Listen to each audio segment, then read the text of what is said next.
ప్రభుత్వాలను నమ్మి వాళ్ళ పాఠశాలను విద్యార్థులకు సహాయం చేసే ప్రయత్నం ఇలా యాజమాన్యాలు చేసినాయి.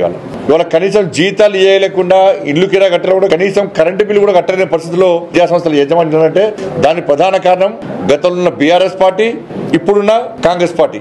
ఇదే కాంగ్రెస్ పార్టీ ఎన్నికల ముందు హామీ ఇచ్చేది, ఫీజు రియంబర్స్మెంట్ విషయంలో బీఆర్ఎస్ పార్టీ విమర్శించేది. ఇలా అధికారంలోకి వచ్చినా మాత్రం ఇలా ఇన్స్టాల్మెంట్లకు ఇస్తామని చెప్పి అలా తప్పించుకునే ప్రయత్నం కాంగ్రెస్ పార్టీ చేస్తున్నది. వాళ్ళ యాజమాన్యాలు నష్టపోయి ఇలా విద్యార్థులను ఫీజు అడిగితే ఇలా విద్యార్థులు కట్టలేని పరిస్థితి, వాళ్ళ సర్టిఫికేట్స్ అన్ని కూడా యాజమాన్యాల దగ్గర ఉన్నాయి. కట్టలేని పరిస్థితి, ఉన్న చదువు కూడా పైకి పోయలేని పరిస్థితి, ఉద్యోగాలు వస్తే కూడా సర్టిఫికేట్ సబ్మిట్ చేయలేని పరిస్థితి. వాళ్ళ కాబట్టి ప్రభుత్వము యాజమాన్యాల మధ్యలో ఇలా విద్యార్థులు నలిగిపోతున్నారు.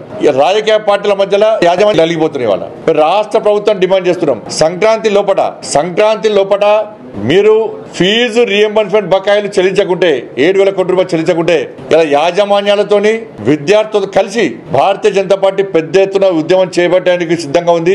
మొన్ననే కిషన్ రెడ్డి గారి నేతృత్వంలో సమావేశం నిర్వహించినాం. ఆ సమావేశంలో ఫీజు రియంబర్స్మెంట్ విషయంలో కానీ అనేక అంశాల చర్చ జరిగింది.